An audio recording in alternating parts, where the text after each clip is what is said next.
Question solve कराने वाला हूँ। ये देखने में तो बड़ा डिफिकल्ट है, सच बताऊं ये डिफिकल्ट है नहीं। यह क्वेश्चन एग्जामिनर का सबसे फेवरेट क्वेश्चनों में से एक है। यह क्वेश्चन 2026 के बोर्ड एग्जाम में आया हुआ क्वेश्चन है। बच्चे इस क्वेश्चन को देख के तो डर गए होंगे, मुझे पता। आज मैं क्वेश्चन को बिल्कुल सिंपल एंड इंटरेस्टिंग वे में आपको प्रूव करके दिखाता हूँ। क्वेश्चन आपकी स्क्रीन पर ये रहा। तो अब इस क्वेश्चन में क्या रहा है? इस क्वेश्चन में कह रहा है कि बेसिक प्रोपोर्शनल थ्योरम का यूज करके इस क्वेश्चन को, मतलब जो एबीसीडी को ट्रेपेजियम हमको प्रूव करना है। तो सबसे पहले, अब चूंकि ये क्वेश्चन 2026 में बोर्ड एग्जाम में आया हुआ क्वेश्चन है, 4 नंबर का आया हुआ, इसलिए हम इस क्वेश्चन को बिल्कुल डिटेल वे में लिखेंगे भी, लिखना भी जरूरी है। तो सबसे पहले गिवन इट, जो दिया हुआ है क्वेश्चन में क्या कह रहा है कि अ क्वाड्रिलेटर एबीसी, मतलब एबीसी एक क्वाड्रिलेटर है जिसके डायगोनल एसी एंड बीडी है। ये देखिए एसी एंड बीडी है ओके। और कह रहा कि इंटरसेक्ट ईच अदर एट ओ। अब इंटरसेक्ट भी करना, कहीं ना कहीं इंटरसेक्ट करेंगे ही करेंगे, तो यहाँ पर ओ पर इंटरसेक्ट कर दिया। और दिए है कि एओ अपॉन बीओ, यानी कि एओ अपॉन बीओ और सीओ अपॉन डीओ, मतलब ये इतना दिए है। और हमें प्रूव क्या करना, प्रूव करना कि एबीसीडी इज अ ट्रेपेजियम, यानी कि ट्रेपेजियम की देखो कंडीशन होती है। ट्रेपेजियम में होता है कि किसी दो अपोजिट साइड जो होती है वो पैरेलल होती है, यानी कि यहाँ पर हम लोगों ने ए बी और सी डी पैरेलल, मतलब कि हमें A B parallel to D C D, मतलब कि यही प्रूव करना है। तो चलो हम इस क्वेश्चन को प्रूव करते हैं। इसके बाद हेडिंग डालिए कंस्ट्रक्शन। कंस्ट्रक्शन का मतलब है इसमें हम कुछ ना कुछ जोड़ेंगे। अब यार कहा है कि बीपीटी थ्योरम का यूज करके, यार हमें तो पता है बीपीटी थ्योरम का मतलब होता है, बीपीटी थ्योरम में ट्रायंगल होता है, ट्रायंगल किसी साइड से क्या ही पैरेलल होती है। बट यहाँ पे देखोगे तो कोई पैरेलल लाइन है ही नहीं, तो इसका मतलब कैसे करेंगे? तो नहीं, पैरेलल लाइन है नहीं, पैरेलल लाइन हम बनाएंगे, इसी को ही कंस्ट्रक्शन कहते हैं। कंस्ट्रक्शन इसी को ही कहते हैं। तो सबसे पहले हम पैरेलल लाइन बनाएंगे, तो हम लिखेंगे कंस्ट्रक्शन में लिखेंगे कि एक E point E in AD then OE parallel to, यानी कि यहां पर कोई पॉइंट है E parallel to A B, ये लेट कर लिया, यानी मान लिया कि ओ ई कोई पॉइंट है जो ए बी के पैरेलल है। अब तो मैं देख रहा हूं कि यार हम ए डी बी में बीपीटी लगा सकते हैं। भाई बीपीटी के लिए क्या चाहिए, किसी भी साइड के अगर कोई लाइन पैरेलल है तो वहां पे बीपीटी लग जाएगी। हमने पहले ही पढ़ चुका। तो अब O E parallel to A B हमने मान लिया है। अब असली प्रूफ यहां से शुरू हो। क्वेश्चन में कहा है कि बीपीटी थ्योरम का यूज करके, अब हमें पता है कि बीपीटी थ्योरम पैरेलल है, तो मतलब इसका मतलब यहीं पर ही लगेगी, यानी कि in triangle A D B में, अब ए डी बी में by BPT basic proportional theorem BPT. Clear है? यहां तक क्लियर है? By BPT.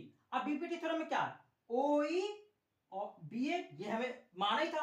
तो क्या होता है बीपीटी में, डीई अपॉन ई ए, यानी कि D E upon E A is equal to D O upon O B, क्योंकि let O E perpendicular to A B माना था, इसलिए हम यहां पर लगा रहे हैं। ये हो गया।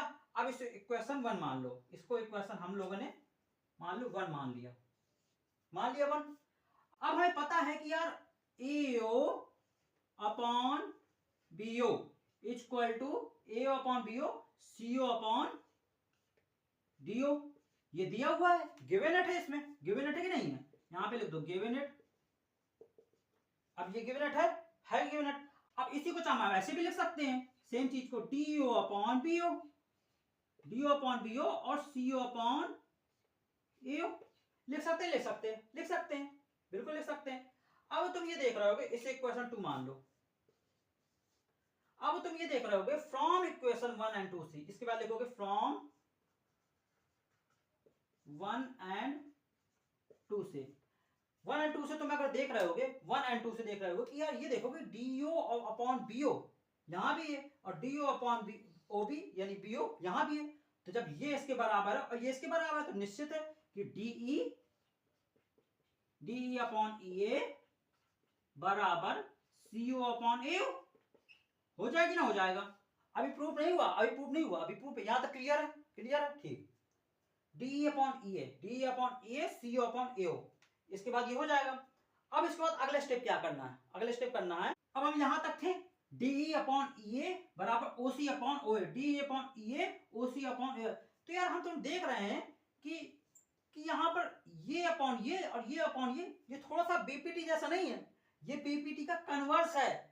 बीपीटी में क्या होता है कि जब ये और ये मतलब कि पैरेलल होंगी तो अब उसके साइड का रेशियो इक्वल होगा।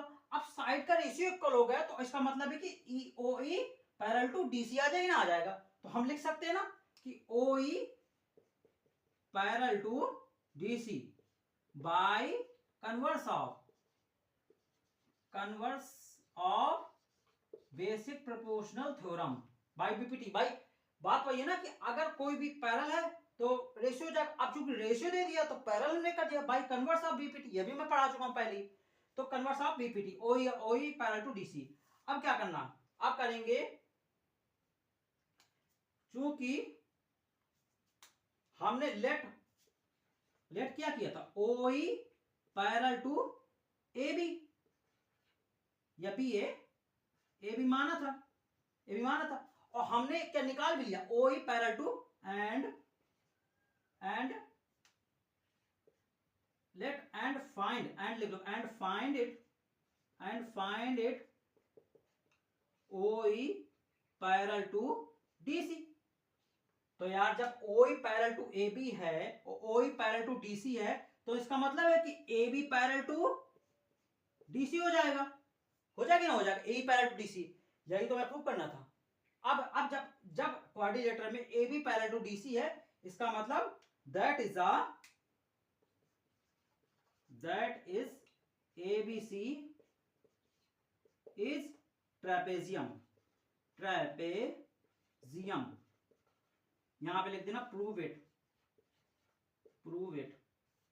बस यही तो प्रूव करना था हमको, यही कोई प्रूव करना था। यहां पे लिख दो प्रूव इट, बस हमको यही तो प्रूव करना था, A B parallel to DC. चलिए मिलते हैं नेक्स्ट वीडियो में।